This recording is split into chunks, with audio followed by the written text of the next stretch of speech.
Eu sou Paulo Nogueira Batista e queria conversar hoje um pouco com vocês sobre uma grande figura da história econômica do Brasil e, sobretudo, da história do pensamento econômico brasileiro. Celso Furtado. No meu entender, é o maior economista brasileiro. Quem poderia rivalizar com ele? Talvez Mário Henrique Simonsen. E eu acho que talvez fosse interessante comparar Celso Furtado a Mário Henrique Simonsen. Quando eu morei na China, eu fiz um esforço não muito bem sucedido de entender a filosofia antiga chinesa, mas desse esforço eu retive um princípio taoísta que me parece interessante. Os conceitos só existem como contrastes. É pelo contraste que se conhecem as coisas, os conceitos, as pessoas. Por isso eu escolho fazer o contraste hoje entre Celso Furtado e Mário Henrique Simonsen. A primeira grande diferença, o primeiro grande contraste, é na formação desses dois grandes economistas.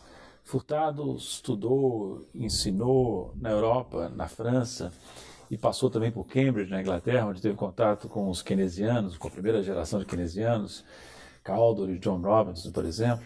Ao passo que Mário Henrique Simonsen, embora nunca tenha estudado fora do Brasil, representava a tentativa de aplicar no Brasil a economia tal como ensinada e praticada nos Estados Unidos.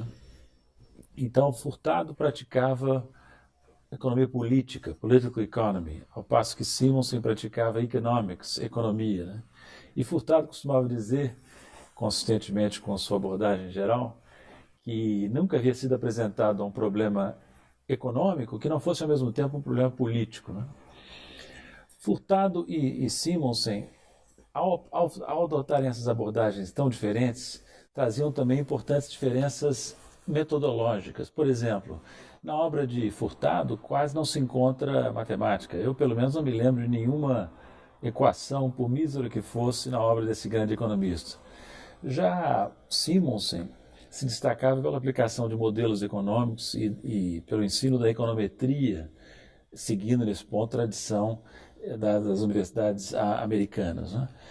Vejam que Furtado participou, é importante lembrar isso, participou de um período áureo, de um período dourado do pensamento econômico, que foi na Europa, na Inglaterra, notadamente, a tradição inaugurada por Keynes e pela primeira geração de keynesianos. Né?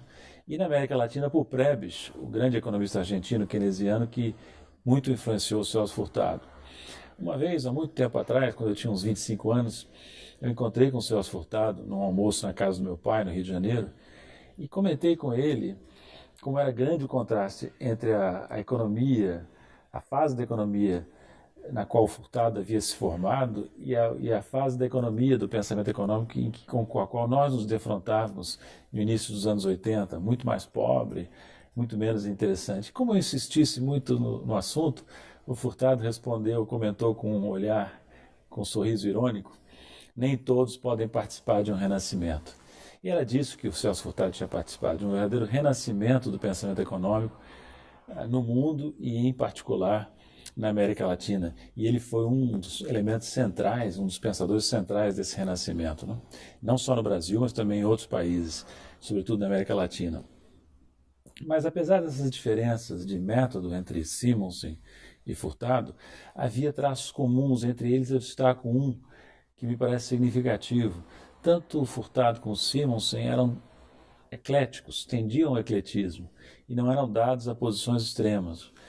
O Mário Henrique, por exemplo, era um pensador, um economista de tradição mais neoclássica, digamos assim, mas nunca foi um partidário do ultraliberalismo defendido por Chicago. Ele incorporava certas influências keynesianas e reconhecia a importância do papel do Estado na economia. Já o Celso Furtado nunca foi marxista. Ele reconhecia, claro, a importância de Marx para aqueles que pensavam a sociedade, mas dizia que quando chegara a estudar Marx mais detidamente, já havia passado por Keynes, cuja macroeconomia era mais sofisticada. Né? Então, tanto Simonsen como Furtado se situam no vasto campo intermediário entre o ultraliberalismo da Escola de Chicago e o marxismo. Né? É claro que em campos opostos. Né? Simonsen, vamos dizer assim, na centro-direita e Celso Furtado na centro-esquerda. Mas eu diria, para terminar esse breve comentário, que a grande diferença entre Furtado e Simonsen era outra, era a criatividade. O Simonsen era um economista brilhante, uma inteligência privilegiada, mas não era um pensador original. Ele se destacou na vida como um aplicador, um divulgador das teorias e estudos da economia nos Estados Unidos, fazia isso com maestria, mas não era não era preponderantemente um criador. Já Celso Furtado era uma mente eminentemente criativa. Ele deu contribuições notáveis que marcaram a época, a teoria e história do desenvolvimento econômico, em particular ao fenômeno do subdesenvolvimento, que ele elevou à categoria científica. E não é por acaso que Celso Furtado marcou a época não só no Brasil, como fora do Brasil, na América Latina e mesmo nos países desenvolvidos, ao passo que Simonsen só ficou conhecido dentro do Brasil, né? Então, o Celso costumava dizer que uma coisa que caracterizava bem a atitude dele em relação à ciência e à economia em particular, ele destacava como atributos fundamentais para a atividade científica duas características que os metodólogos da ciência não costumam destacar, duas características importantes segundo Furtado: imaginação e coragem. Características que são mais atribuídas à arte ou à ação política. E para Furtado era muito importante que essas categorias também estivessem presentes na atuação científica, e eu concordo inteiramente com ele, né? Vou dizer a vocês, jovens economistas e outros cientistas sociais que porventura estejam me escutando, o contato com a obra de Celso Furtado é muito importante. Eu diria que ele é energizador, ele traz lições muito importantes sobre como abordar os problemas econômicos e sociais que são úteis até hoje, né? Na época em que ele viveu, no início dos anos 90, por exemplo, ele escreveu um livro que falava da construção interrompida do Brasil. É o título de um dos livros dele, publicado em 1992, A Construção Interrompida. Hoje nós enfrentamos um desafio ainda maior. Não se trata apenas de retomar uma construção, trata-se neste momento de interromper a destruição que está em curso, para então poder retomar novamente a construção de uma sociedade desenvolvida, justa e inclusiva, né?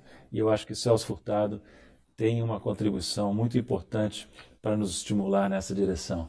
Quem quiser saber um pouco mais sobre Celso Furtado, a comparação com Marek Simonsen, eu sugiro que entrem na minha página na internet, www.nogueirabatista.com.br, onde eu publiquei um artigo, onde eu postei um artigo em que esse tema é desenvolvido um pouco mais.